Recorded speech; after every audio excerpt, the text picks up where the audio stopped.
Hello and welcome to this board game life. My name is Mark, and today I'm doing my July game month in review for July 2025. And this month, I think it was 23 games that I played. Better double check. July 23 different games for 26 different times. A couple of these I played more than once. So I'm just going to go through and kind of share some thoughts on all the things that I played, and hope you enjoy this. I do ask that you do please hit that like button, hit that subscribe button, and hit that bell icon so you will not miss any new content. All right, so to start the month of July off, I first played L.L.A.M.A, the card game. This is a great little card game. I don't know why it's rated a 6.5 on BGG. To me, this thing's like a 7 at a minimum. It's a great, fun little quick card game. I love that it plays quick. It's just something easy. You're trying to get rid of all the cards in your hand, and if yeah, trying to get as few points as possible, but definitely try to get rid of all the cards if you can. It's just you've got to play like the next card. So it's like I think it's 1 to 6, and then the 7th card is a llama. So like if you play a 2, you have to play a 2. The next player has to play a 2 or a 3. And it just keeps going around. So you always have to play the card that was played or one higher. When you get to 6, then you can play the llama. And then when you have a llama there, it's a llama or a 1. Like you go back to the beginning of the deck. So you're just playing around trying to get rid of your cards. And if you can't play a card, then you have to draw one into your hand. And you can quit at any time that you want. If you have like multiple 3s, so if you have 3 3s in your hand, it really only counts as 3 points. You don't count each card. You just count the card that you have. But llamas, I think, are 10. So you're trying to get your hand down. You could, and then you can basically kind of freeze at any time you want and just take the points that whatever cards you have equal, and or try to get rid of them all if you can. All right. So Llama, the card game, excellent game. All right. Next, I played Phantom Inc.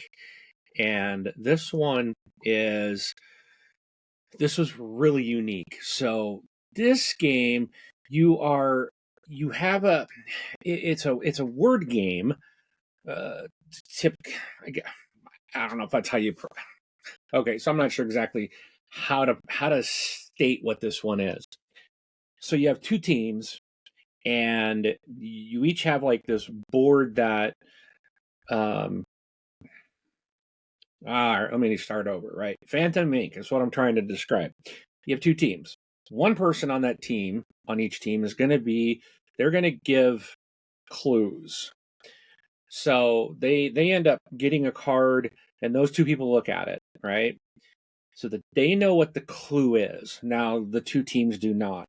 And basically, each team has these cards that ask questions, okay? So I think we have like 5 cards or something. We're going to select 2. So like my team would pick a card, and we're going to ask that question to our clue giver. And it might be something like, what's the opposite? Or what color is it? Or where would you find it in the world? Or, there's just all kinds of different questions. And because we have no idea what the item is we're trying to guess. So they are going to start to write one letter at a time on the space, kind of start to spell out the answer. And we can stop them at any time when we think we might know what they're trying to say based on the question. Now, the other team does not know the question that we asked. Now, they're going to do the same thing. They're going to give a card to their clue giver. Now, they can see what was written on our card. So the less that's written there, the better, because we know the question. We might try to start to formulate what the answer might be, but if we stop them soon enough, we could be wrong, but we could also keep them from seeing a full answer. So then they're going to ask questions, and their responding person's going to start writing a letter at a time until they say stop, and we're going to see their answer. So you start to see the other team's answers, but you don't know the questions that were asked. And eventually you're trying to kind of figure out, okay, what we're getting or our answers compared to what they're, you try to correlate these things together to come up with guessing what the answer is. There's a couple additional like bonus steps at certain points. You can get like an additional letter on someone else's guess or another one on one of your own answers, and so there's a it's just really fantastic game. It is so fun. So I highly recommend Phantom Inc. if you get an opportunity to play it. All right. Now, if you've played games like, excuse me, if you played games like Dixit, I didn't care for it. It just wasn't anything I was interested. And so I had some friends bring Obscurio to game night. And when they talked about it, I was like, oh, they're like, oh, it's like Dixit, but better. And I was like, I can't stand Dixit. I don't like it. And they're like, yeah, well, we don't either. And then I think Mysterium, I think, is another game that's they said is similar, but they didn't care for that either. And then this one is something that they really enjoy. So it's been a while. It's been like a month and a half since I played. But you have these kind of just like Dixit, if you're familiar with that, you have these picture cards, just random stuff, right? And the pictures are going to have lots of different things in them. Some things may not even, it's not like just like a picture of a guy in a room. It could be like a statue with flowers behind it, or and then a flying sword over in this corner, or just things that don't, there's just a bunch of different imagery in the pictures, and you are trying to, it's a cooperative game, but someone is there is someone wanting you to fail, and you'll have one person that will be giving, like, setting everything up, kind of running the game, giving clues, and they want you to be successful because that's how they win. They want, and basically there's like these doors that we need to like guess the correct pictures based on clues that the clue giver has to give out on, and they're not talking, so they get 2 additional pictures with these little pointers, and they can point to 2 things which are somehow trying to get you to guess something that's on the board. And then the person who is like the we'll see if I can see what they call the person, the trader. Okay, so there is a trader. They kind of have abilities to, I believe they're removing some pictures to make it harder. They don't want us to be successful. Now, when we're talking amongst ourselves as a team, we don't know who the trader is. So they could be pointing us to, oh, I think this matches this, but they already know that it's wrong. So they could be trying to lead us down the wrong way. And then for the trader to win, basically, we need to lose the game. That makes the trader win.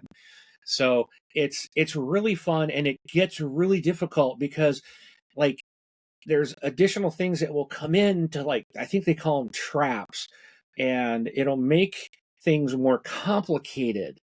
And it's just a really good cooperative game that is something that, this is like you can play this family style type of game. I mean, it is kind of listed as a family game, but it's a bluffing, a deduction, an exploration. It's also a party game, but it's not a family / party game where hardcore gamers wouldn't want to play it.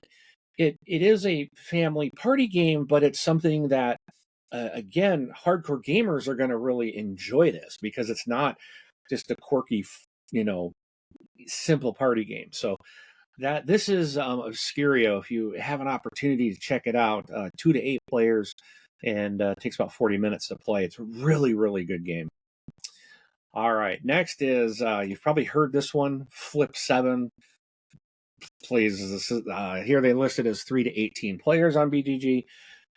You can play a lot of people, and it's just a simple. You give everybody a card, and then you go back and do you want another card?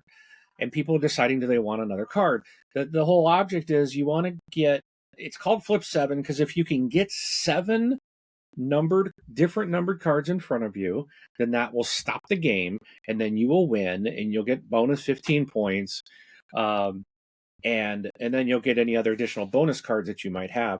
But it's not that easy, because if you get anytime you get a number card that's the same, then you bust. And this game has like 1 1, 2 2s, 3 3s, all the way up to 12 12s. So if you have a 12 and you're in front of you in an 11, the odds are getting another 12 or 11 are very high. If you've got like 1, 2, 3, those are very low. Yeah, I feel confident, keep going. But as soon as you could end up with another 3 dealt to you, boom, you bust, you lose all your points, or you get nothing for that round. And then you're out. And it plays fast. It's fun when you get like you have to take 3 cards. Like you can give that to anyone. So if someone's doing really well or they're winning, you can force them to take 3 cards. You can, if someone's doing well, you can freeze them so they can't play anymore. There's second chance cards. So if you do bust, if you have a second chance, you get rid of the bust card, you get rid of your second chance, and you're still in the game.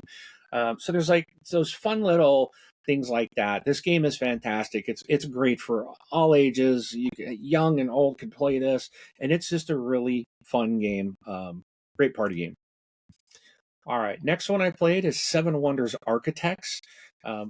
This is like my favorite one. Now, this was the first game I played when I was in the Seven Wonders world. I had actually never played Seven Wonders or any other Seven Wonders games prior to Architects, and I absolutely love it, and it's my favorite. And what I love about it is it again, it's quick, it's fast. You have the ability to impact your neighbors. Like you take a card from either of the side, and what does that neighbor and what does that need? Do you need to take something from there on your turn to keep them from getting it, or whatnot? And then you got the cat that passes around. Where if you got the cat, you get to peek at the center card before you might draw it to determine if it's something you might want. There's war. You can trigger war, and then you're fighting against your neighbors. And but it's a really quick game. Plays 2 to 7 players, 25 minutes. And this is right. I mean, you're not spending a ton of time, and it's a very quick setup, very easily to explain to new players, and you're off and running. And it's just a fantastic game. All right, my next one is something that is an older game that I had never played and have fallen in love with this thing. And I ended up buying a copy and getting the expansions for Tzolk'in the Mayan calendar, or Tzolk'in, or however you pronounce it. But this is something I played once, and I'm like, wow, this is an amazing game. I absolutely love this. I got to play this again. So I now have a copy along with the, in fact, you can just see it right over my shoulder right there. There it is. It's right there. Anyways, if you're listening to audio, I'm just pointing to it on the shelf behind me. But yeah, it's a fantastic game. It's a little heavier weight, 3.66 out of 5 on BGG, 2 to 4 players, about 90 minutes. So it's still quick paced, but there's a lot of things going on, and there's a lot of different strategies that you can do in this game. And it kind of goes into that category of multiple. There's not like one set strategy to do in this to win. There's a lot of different things that you can try to do to get points and move yourself along. And I really like that. There's just so many options and variations in this game, and it's interesting. Of like, when do you put a worker down, and then every time you put a worker down, you spin this wheel, and all these other wheels connected to it around the center Mayan calendar, I guess, is rotating. All your workers are rotating, and the longer they sit on that wheel, they get to better resources. So when you pull them back, you gain those resources or those benefits. But then if you run out of workers, you might have to pull some back earlier. And then how do you distribute them out onto the board? What things do you want to try to get? And it takes you really got to think and kind of plan ahead. It's really, really good. I really do enjoy this. That's Tzolk'in the Mayan calendar. All right, next we got a game from All Play. This was Twinkle Twinkle, which I did crowdfund this game.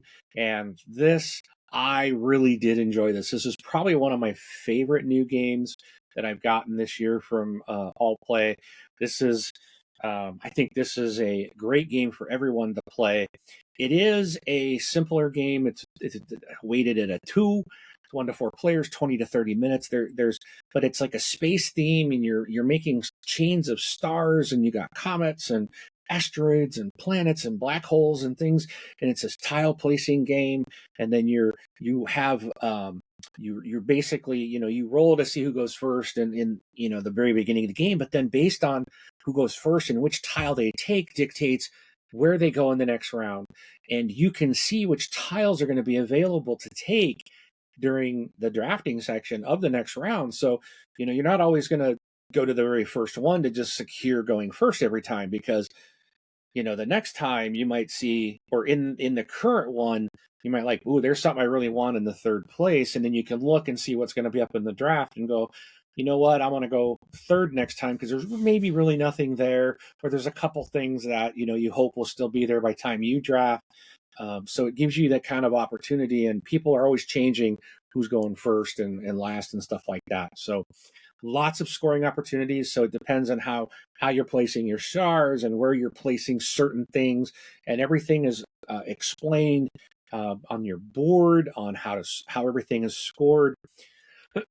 And then there's each item that you score, you can flip over. Like the asteroids will have two different ways of scoring, and same with the planets and a black hole. So there's variations. So even you can come back and replay. It's not going to be the same game.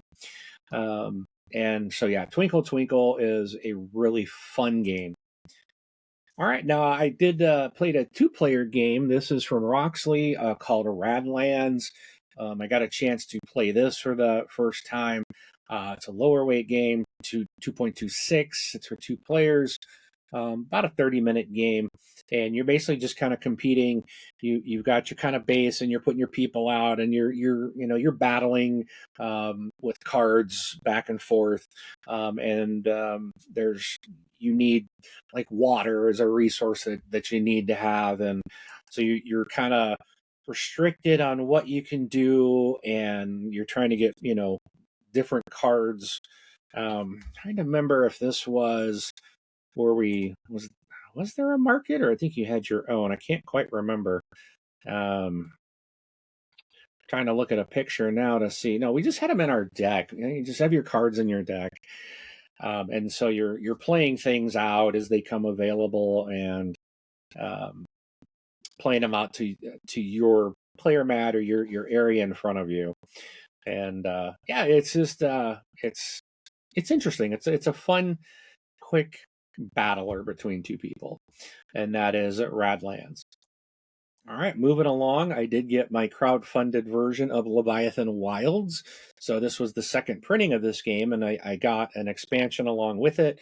I did get to play this one. I did this one, I think, I can't remember. I got to look back now if I soloed this or did I play this with someone else, because you can solo it.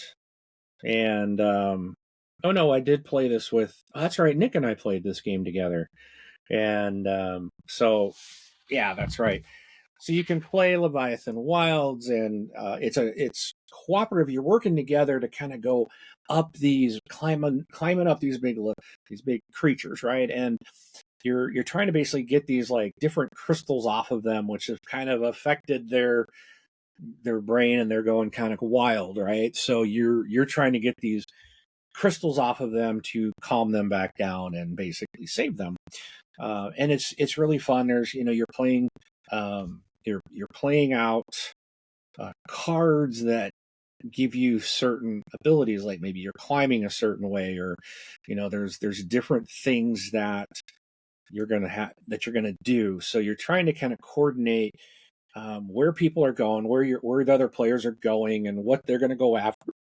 And then you got to be careful. Like the Leviathans, the creatures will respond, and you might get knocked off, and you can take damage if you're falling. And so there's, you want to make sure that you're over a ledge, so that if you get knocked off, you fall on this ledge and you're okay. And yeah, it's just the game as you're going, the creatures will get a little more aggressive as you go, to make it. The longer the game goes, the more complicated it gets. So you need to manage your time, your abilities, your cards, the things that you're doing to the best that you can every time, to make the time that you're playing as quick as possible, right?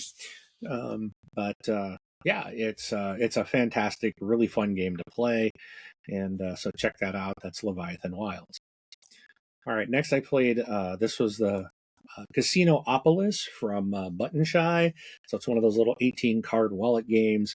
You're basically playing these cards, and you get a couple at the top that will tell you kind of the goals you're trying to meet, and like points and certain things you're trying to do to get points.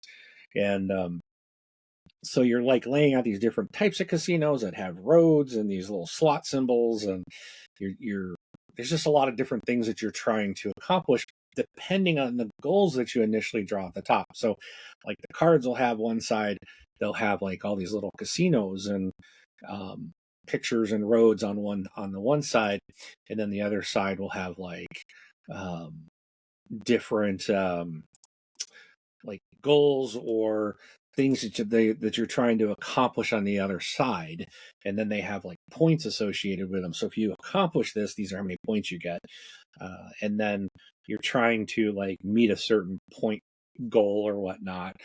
But if you have like too many roads, like you're going to lose points for certain ways the roads are laid out and things like that. So it's a small game. It is a solo game. Pretty sure this is solo only. Oh no, Casinopolis is 1 to 4 players. Okay, I take that back. This is up to 4 players.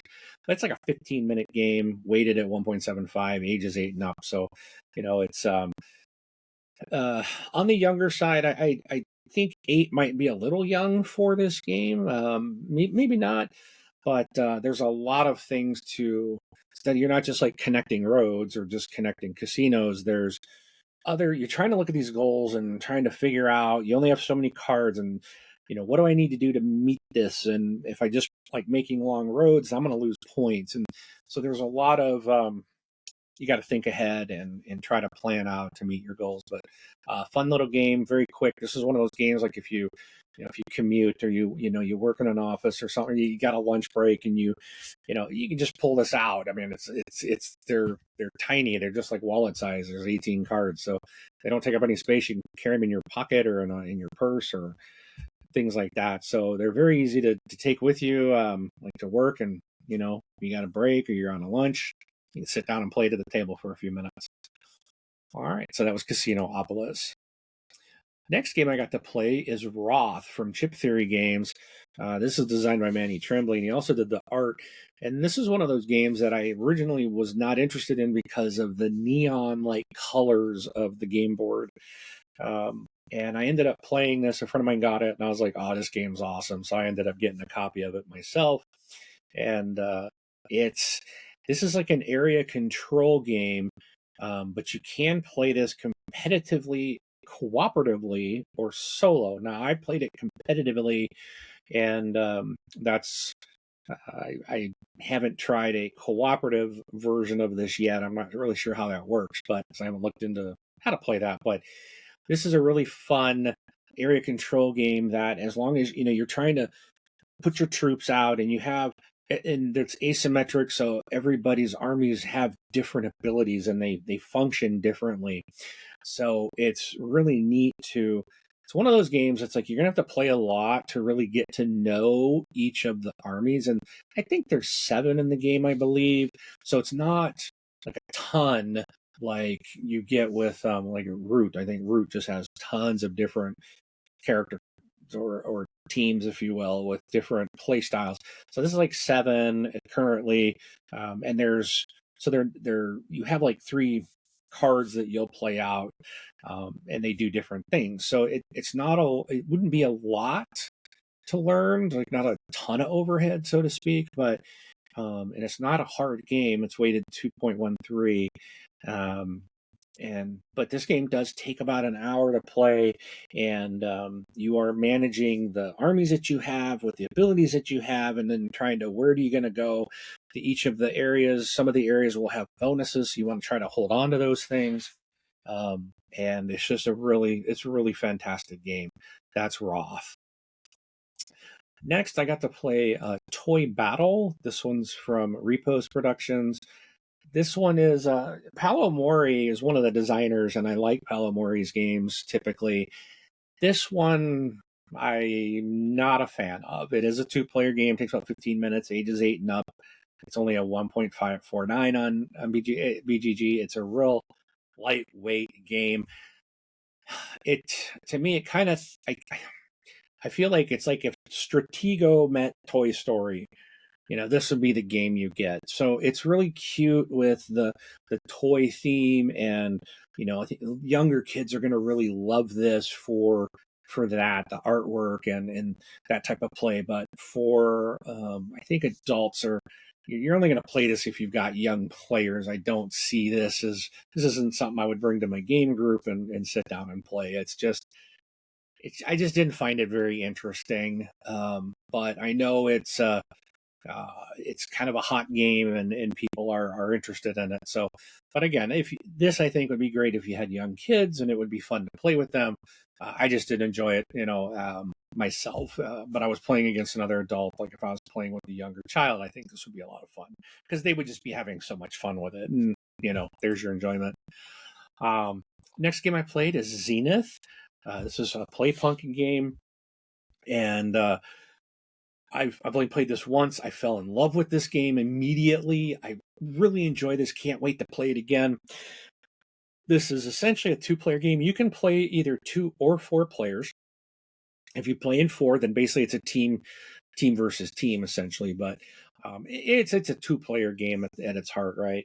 And you are trying to get control of these planets by basically pushing and doing things to pull these like tokens, these planet tokens to your side far enough to basically get the token. And then there's like these other abilities. There's a couple different boards that come into play that you can like get abilities as well, like do bonus actions and things like that. So it's like you're trying to get these discs, but you also want to maybe take these bonus actions to help you further chain things together or whatnot. There's like a leader token that you can get that allows you to have like more cards in your hand over your opponent. Your opponent can take that from you when they play on the leaderboard. So it's this nice push and pull back and forth type of game, and it is absolutely fantastic. I really do love it, and that's a Zenith. Okay, another new game I got to play. This came out in 2024, so it was new to me, and that's Compile Main 1. And this was published by Greater Than Games. Now they have closed, and Compile Main 2 is coming out. They did have it at Gen Con, and I just couldn't get a copy of it. It was they sold that thing out every day too.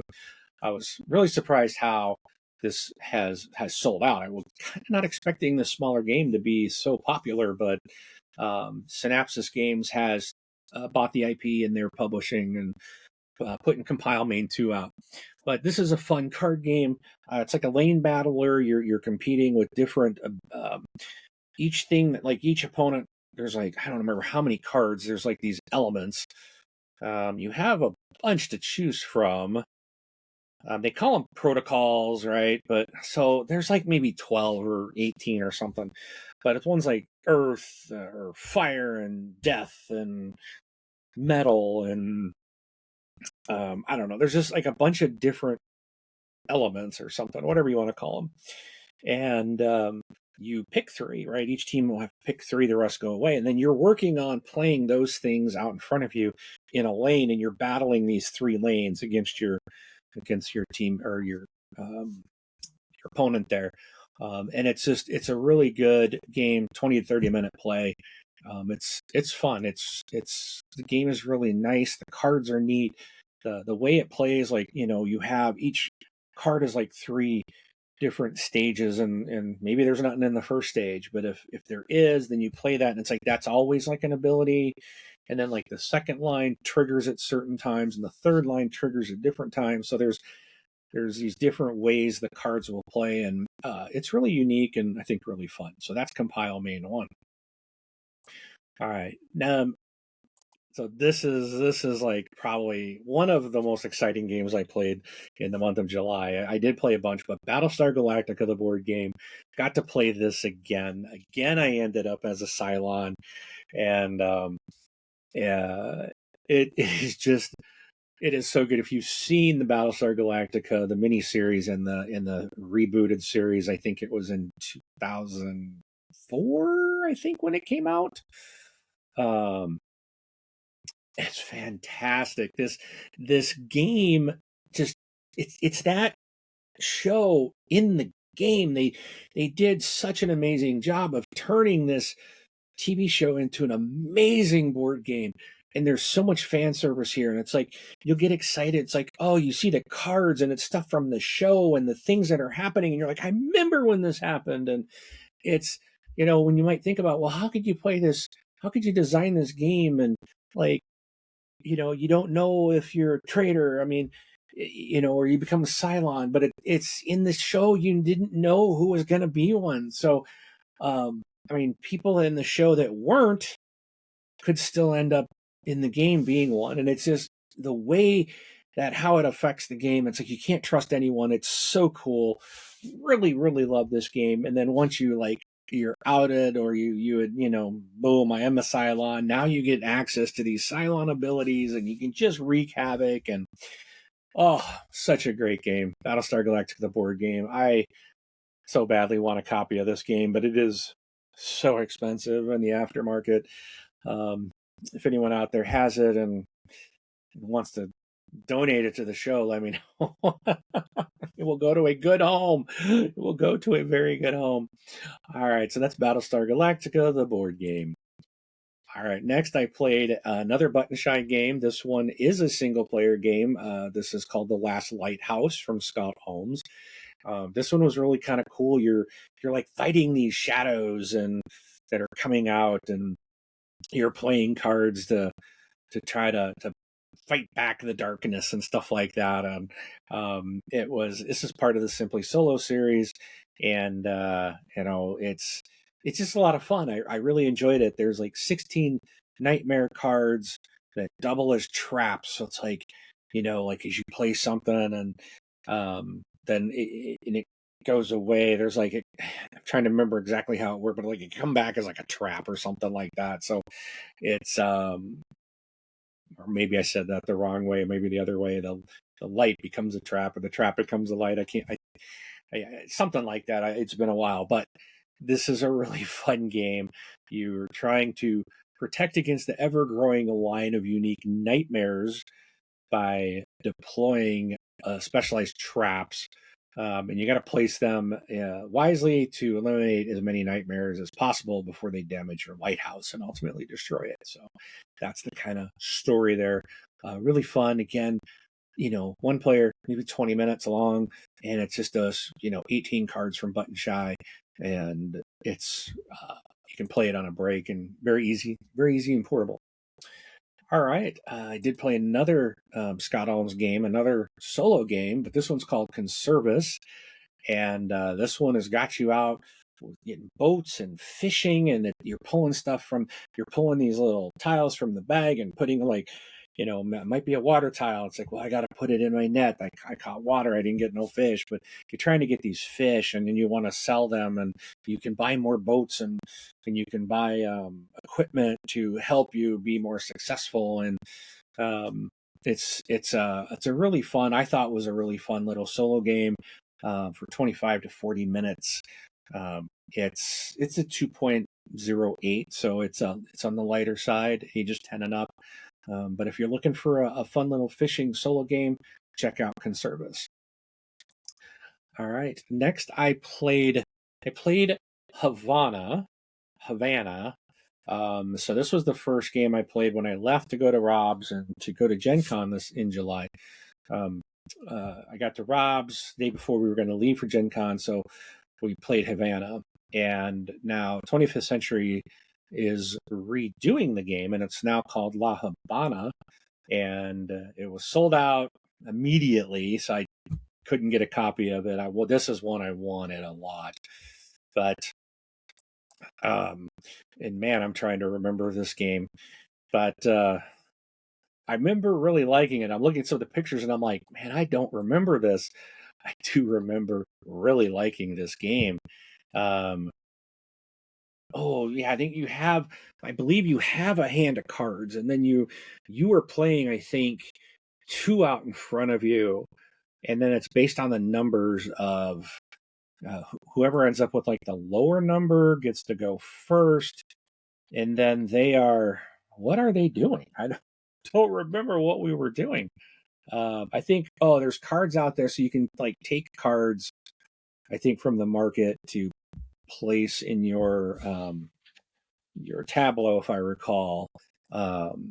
And then I think you were trying to get a certain points to win. But yeah, you're acquiring victory points by constructing buildings available as tiles displayed on the table. So really fun game. And there's the whole of having to play cards that have an ability you might want, but then it's going to maybe give you a higher number, which means you might have to go second, but then, or third or last, because it's a 2 to 4 players.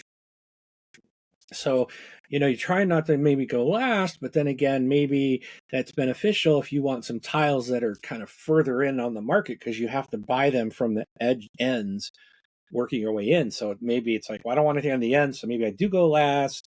So you're trying to juggle like the initiative and the abilities that the cards have. So it's really fun, really good game. I cannot wait to get a copy of L.L.A.M.A. So I'm waiting on that one. All right, next is a game I never thought I'd ever play, but Rob broke out Xylotar from Bezier Games and designer Christopher Ray, and he started reading the description. I'm like, dude, stop, you're killing me. It's like, I don't want to play this based on the quote storyline of you being a polar bear who wants to play an instrument. I'm like, dude, this turned out to be a really good trick-taking game. And I was like, was actually very impressed with Xylotar. And this is about a 30-minute game for 2 to 5 players. Weighted at a 1.77, so it's light, but it was interesting. And it's like you get your hand, and like you have to like you get your cards and you see them, and then you have to like hand them over to someone else. So you could end up like, ooh, I got a good hand. Oh, I don't get to keep these. It's so you now kind of have an idea if you can card count to remember what they have, and now you've got to deal with what you've got. And it's like, okay, what am I, and you're playing these cards, you play them like in front of you, and then you're picking like what to play at a certain time, and you can see what other people have. And yeah, it turned out to be a lot of fun. So don't overlook Xylotar based on the instrument or the fact that you're a polar bear wanting to play an instrument. It's a really fun little game. All right, next, the first game we played at Gen Con was one that I bought. We played Force Shuffle Dartmoor. So if you're familiar with Force Shuffle, this is not an expansion. It is a standalone game. You do not mix this with any of the previous Force Shuffle games, but it plays this same with an addition of like, what do they call them? Terrain cards and cave cards. And then, there'll be some different animals and different terrains and trees and bushes and things like that, because this takes place, I think, in England. I think that's, I don't know if they tell you here, but it's a new habitat, new features, new species, new abilities. And I think it's like in the New England area is where this is supposed to take place, I believe. So yeah, if you like Force Shuffle Dartmoor is going to give you more of what you enjoy, with some different options. So check it out; it's really good. Okay, then we went to the AEG Big Game Night. Nope, not Big Game Night. This was the first night. We went to their 30th anniversary party, and they had a bunch of people in there. It was a whole bunch of us, a couple hundred people, and we were all playing. We were going to play 3 games, and all we were playing the same game, at the same time. So for the first one was Guild of Merchant Explorers, the Party Pack. So basically, and we got a copy of this. They gave everyone this, and it's basically an 8-player version of Guild of Merchant Explorers, and it's just meant to like you're all gonna get this. Y'all get this map, and you get these cubes, and and there's these cards, and everyone's playing. And then what we did is they had these people hold up these big cards, and now here's it's two green or two desert or whatever. So everyone in the place was playing their things and basically scoring up their board, and there was like a leaderboard that they were running. But we played this. I myself am not a fan of Guild of Merchant Explorers. It's just I played the base game before, didn't really care for it. I was not looking forward to this. Still didn't care for it. It's probably the one game from AEG I just don't enjoy. Um, but it's a very popular game. So, yeah, that's something that I did play. Um, Next one we played was Tiny Towns. I've played this. This is fun. I do like Tiny Towns. This is a really good game. 45 to 60 minutes for 1 to 6 players too, which I like that you can have up to 6 players with this.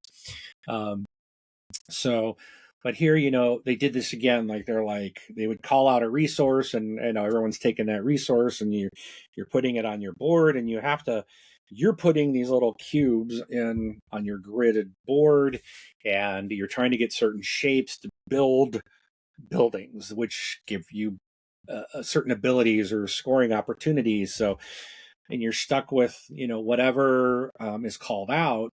Everyone has to take the same thing. So it's interesting how we are all taking the same resource, but our boards and things end up very different because what people are trying to build and the way they put their little cubes out. So Tiny Towns is a really fantastic game, and I enjoy it.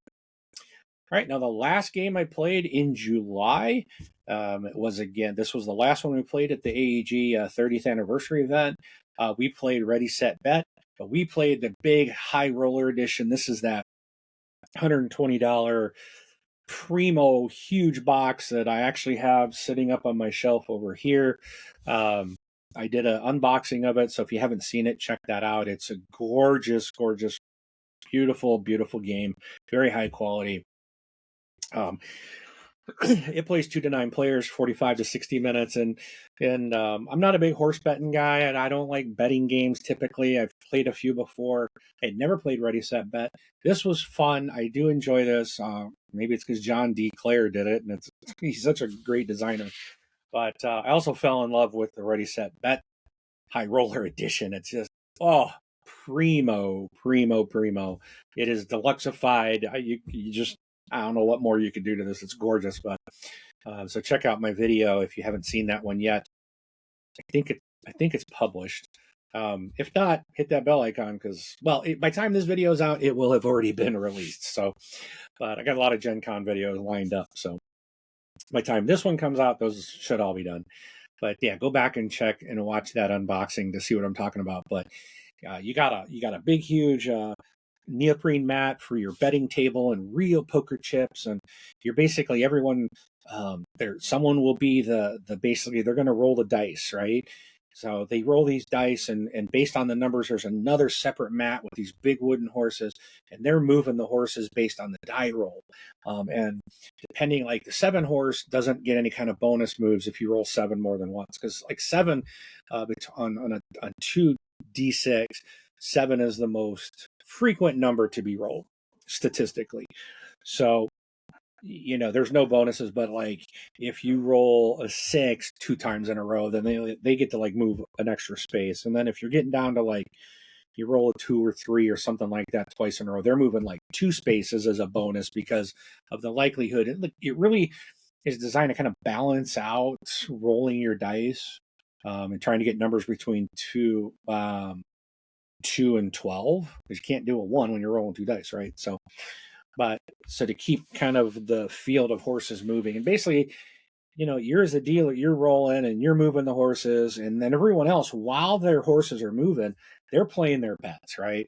And you're rolling the dice, and the 7 horses moving, he's in the lead, and there's this red line, and once a horse crosses like that red line, then you can no longer bet, and so that kind of stops it. And then hopefully this is still going. It says I got an internet connection problem, but I'm going to keep going. This is my last one. But yeah, well, then you're just racing to get get the horses to someone to finish, and then it's like you got bets on show, place, and win. I think that's what it is. It's really fun, and then you get your winnings, and then any bets that you lost, then you pay that into the bank, and then you play like 4 rounds, and there's additional cards to kind of do different. Uh, there's these ones that are like, oh, if this happens, then like just there's certain events, if you will, that can take place that can come up, and then there's like these other cards that people can get to play. So it's really fun. We didn't play the cards, so I can't really talk about that. I just know that they're part of the game. But Ready Set Bet was a lot of fun. I recommend checking it out. You don't need to buy the big high roller edition. You can buy the base game. It came out. This game came out 2022. I'm just gonna peek and see. You can buy it for under $40. So even at retail for the normal game, you're looking at no more than $40. But if you want the high roller edition, it's going to be the premium price. Okay. All right. Well, I think that it is it? I don't think. I know that's it. That wraps up my July. Let us know what you played in the comments. Share some things that you played in the month of July.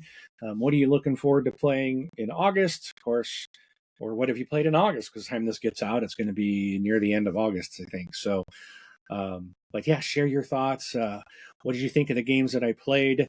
And do you have any recommendations on things that I should play? My list should be public on BGG, and on BGG, I am Wingman709. So if you look me up, you should be able to see my list of games. I'll have to double check that. I'll do that here right after I'm done recording this. Make sure it's public, but take a look, see what I got. If there's anything on there that you'd like to hear my comments on, let me know, and I can share my thoughts on anything I've played. And if I haven't played it yet, I'm going to make sure it's on my list to be played soon. All right. Thank you so much for watching. Again, please hit that like button, hit that subscribe button, and don't forget to hit that bell icon so you'll never miss any new content. Thank you so much, and we'll see you at the table.